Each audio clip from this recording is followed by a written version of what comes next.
Bonjour et bienvenue dans cette nouvelle vidéo qui va vous permettre de faire un entraînement à la voyance et aux arts divinatoires.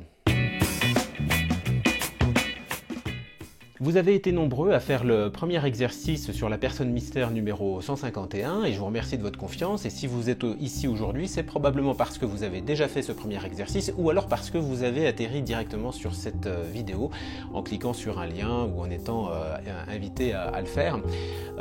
Donc cet exercice est un exercice de voyance qui va consister à donner des informations sur une personne mystère. Si vous voulez revoir la première vidéo sur la première personne mystère numéro 151, vous pouvez cliquer ici sur la fiche, mais vous pouvez naturellement aussi rester avec nous dans cette vidéo pour faire l'exercice jusqu'au bout. Donc qui va consister, comme pour la première, à donner des informations sur une personne mystère, une personne dont vous ne savez rien naturellement. La seule chose que vous savez, c'est que c'est quelqu'un que j'ai choisi et vous découvrirez de qui il s'agit après dans une autre vidéo. Dès que vous aurez terminé l'exercice, un nouveau lien apparaîtra ici, vous aurez juste à cliquer et vous ferez apparaître donc sur une page de notre site internet sur Clevao Formation, vous ferez apparaître un feedback, ce qu'on appelle un feedback, c'est-à-dire une vidéo qui vous donnera des informations sur qui est cette nouvelle personne mystère, donc l'exercice, enfin la personne mystère de cet exercice en vidéo. L'exercice que vous allez faire, c'est un exercice qu'on appelle un exercice en aveugle, c'est-à-dire que, comme vous l'avez compris, je ne vous donne aucune information préalable, vous ne savez rien sur cette personne, vous ne savez pas si c'est une personne vivante ou morte, peu importe d'ailleurs, si c'est un homme ou si c'est une femme par exemple, ça non plus vous ne le savez pas. La seule chose que je vous donne, c'est un numéro, c'est le numéro 152, c'est la personne numéro 152. Ce numéro n'a aucune signification particulière, ne faites pas d'interprétation numérologique ou que sais-je à propos des chiffres 1, 5, 2, ça n'a aucun sens. Ce que vous pouvez faire en revanche, bien sûr, c'est vous concentrer sur ce numéro, c'est fixer votre intention, poser votre intention sur ce numéro, puisque ce numéro représente la personne mystère sur laquelle vous allez faire l'exercice de voyance.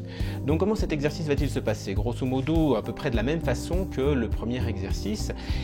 Je vais vous poser quelques questions bien choisies, bien ciblées, des questions qui ne disent rien de ce qu'est la personne sur laquelle nous allons travailler. Et vous, votre tâche consiste à donner des informations en utilisant votre capacité de voyance et en utilisant aussi tous les supports divinatoires que vous avez pour habitude d'utiliser. Alors vous pouvez utiliser les tarots, l'oracle de Béline, les runes, le yiking, peu importe, l'oracle que vous avez l'habitude d'employer. C'est pas un exercice qui consiste à apprendre la signification des cartes, vous l'avez bien compris. L'objectif, c'est de vous entraîner à les utiliser. Faites les tirages que vous voulez, employez le nombre de cartes que vous souhaitez, appliquez les méthodes que vous avez apprises ou que vous éprouvez au fil des jours lorsque vous utilisez vos arts divinatoires. C'est un exercice qui peut être réalisé par les débutants naturellement, et puis aussi naturellement, pourquoi pas par des personnes confirmées, voire même des voyants professionnels, bien sûr. C'est un test, c'est un entraînement, disons plutôt. Un test, ça fait un peu scolaire, donc on peut se passer d'employer ce terme. Et puis, écoutez, ce que je vous invite à faire, c'est de vous mettre en place. L'idéal, c'est peut-être d'être à une table de travail, par exemple, ou bien installé quelque part, où vous pourrez donc étaler vos cartes et aussi prendre des notes. C'est ce que je vous invite à faire parce que il va vous venir des informations, vous allez ressentir des choses, vous allez percevoir des choses, vous allez peut-être voir des choses, et donc il faut les noter. C'est très important pour garder une trace de tout ce que vous allez percevoir. Voilà, écoutez, je crois que j'ai à peu près tout dit pour ce nouvel exercice. Donc ce que je vous invite à faire, c'est à vous mettre en place, à vous détendre et puis à vous concentrer tranquillement. Prenez une feuille de papier, un stylo, et puis pour commencer peut-être, ce qu'il est important de faire, c'est de prendre un temps pour vous concentrer, pour vider votre esprit. Et donc ce que je vous invite à faire pendant quelques instants, et je vais le faire avec vous, c'est fermer vos yeux et prendre une bonne respiration, une respiration qui aura comme ça pour but de vous faire évacuer toutes les tensions. Et vous pouvez comme ça aussi imaginer véritablement que vous effacez votre tableau mental, un peu comme un professeur qui efface le tableau de la classe. Eh bien vous aussi, vous passez la brosse sur le tableau de votre esprit, de sorte à pouvoir percevoir et ressentir un maximum de choses.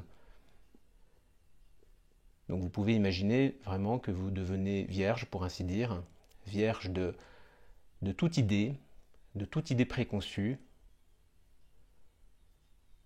Et puis vous allez pouvoir maintenant posez votre intention sur cette nouvelle personne mystère, la personne numéro 152. Et tout de suite, vous pouvez noter des mots qui vous viennent, des impressions générales, des images peut-être. Notez tout ce qui vous vient à l'esprit sans vous censurer lorsque vous mettez votre intention sur la personne numéro 152.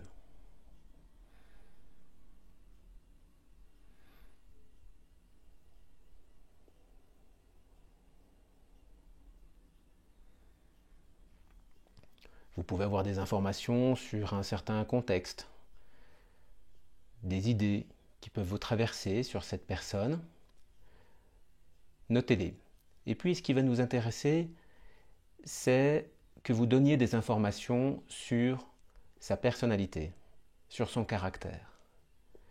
Et là, c'est le moment d'employer vos cartes, vos supports. Vous pouvez les étaler devant vous.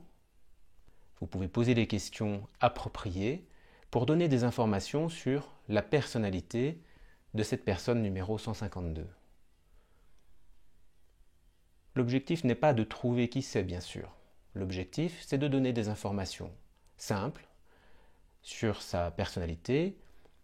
Et une personnalité, en principe, ça peut être composé de talents, de caractéristiques comme des qualités, des défauts, des atouts. Donner des informations sur ce qui constitue la personnalité de cette personne mystère.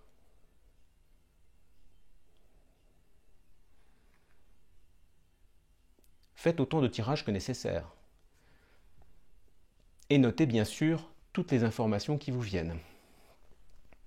C'est très important de noter car vous allez pouvoir comparer ensuite ce que vous dites, ce que vous percevez, ce que vous ressentez avec naturellement la réalité.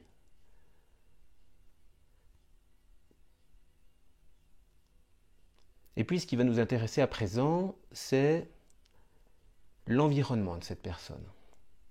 Donnez des informations sur son cadre de vie par exemple. Comment vit-elle? Comment sont les personnes autour d'elle? Comment sont les personnes vis-à-vis d'elle? Là encore, vous pouvez tirer des cartes si besoin. Vous pouvez noter aussi tout simplement les informations qui vous viennent spontanément. Si vous avez, comme on dit souvent, des flashs, des intuitions ou des flashs de voyance qui vous viennent de manière très claire, eh bien notez tout ça, bien sûr.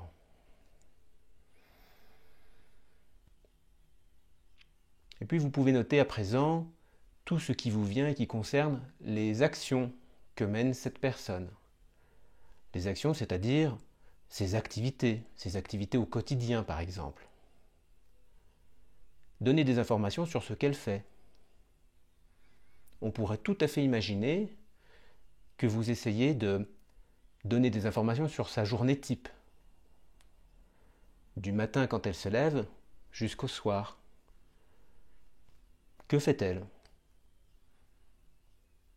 Donnez des informations sur les actions qu'elle accomplit, sur ce qui l'intéresse, et aussi sur ce qui ne l'intéresse pas, sur ce qu'elle aime, et aussi sur ce qu'elle n'aime pas. Qu'est-ce qui est important pour cette personne, par exemple? Tout ça, vous pouvez l'obtenir. Vous pouvez obtenir ces informations par voyance pure ou simplement en interprétant vos cartes.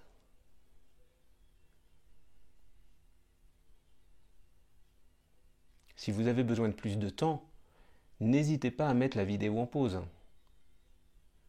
C'est très important que vous ne soyez pas dans la précipitation et très important aussi que vous ne vous censuriez pas.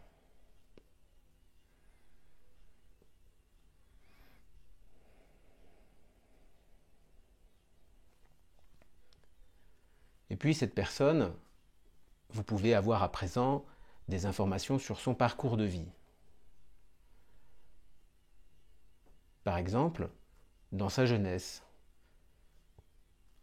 Dans sa jeunesse, comment c'est? Comment ça se passe? Là aussi, tirez des cartes. Si vous employez le tarot, par exemple, c'est très simple à obtenir comme information pour avoir une idée de comment c'est. Quand je dis comment c'est, il faut imaginer qu'il faut donner des informations sur l'ambiance, sur le type d'enfant que cette personne 152 est, comment sont ses parents, quels sont les rapports qu'elle a avec ses parents, par rapport à la société, par rapport à comment elle se projette dans la vie lorsqu'elle est jeune. Qu'est-ce qui motive cette personne lorsqu'elle est jeune? Et puis mettez-vous à un autre moment dans sa vie. Là, on vient de parler de sa jeunesse, de son enfance. Mettez-vous maintenant à l'âge adulte. Fixez-vous un âge, celui que vous voulez, et dites-vous, tiens, à cet âge-là, cette personne, comment a-t-elle évolué? Que fait-elle à présent? Et là aussi, vous pouvez employer des tarots, vous pouvez employer des cartes. N'importe quel oracle va vous donner des informations. D'un point de vue méthodologique, je vous donne ce petit truc d'ailleurs. Vous pouvez positionner des cartes qui représentent l'enfance et vous pouvez positionner des cartes qui représentent l'âge adulte à un âge bien précis. Et vous regardez les deux situations. Vous regardez comment l'évolution se fait.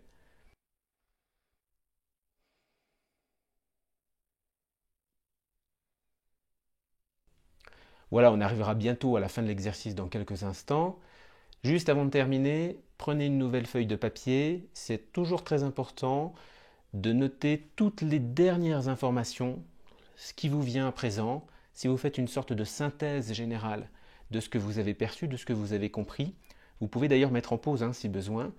Ça peut être très intéressant que vous fassiez une prose, un résumé, pour expliquer finalement ce que vous avez perçu, ce que vous avez perçu de cette personne. Voilà, on arrive à la fin de l'exercice. Vous pouvez vous arrêter et si vous le souhaitez d'ailleurs, vous pouvez marquer le mot fin à la fin de votre travail pour marquer que vous avez terminé. Et puis voici un lien là qui s'affiche sur le i. Vous appuyez, vous cliquez. Ça va vous envoyer donc sur le site de Clevao Formation et vous allez pouvoir visionner à présent une nouvelle vidéo dans laquelle je vais vous expliquer qui est la personne numéro 152. Voilà, on se retrouve tout de suite donc pour la révélation de qui est cette personne. Vous cliquez ici. À tout de suite.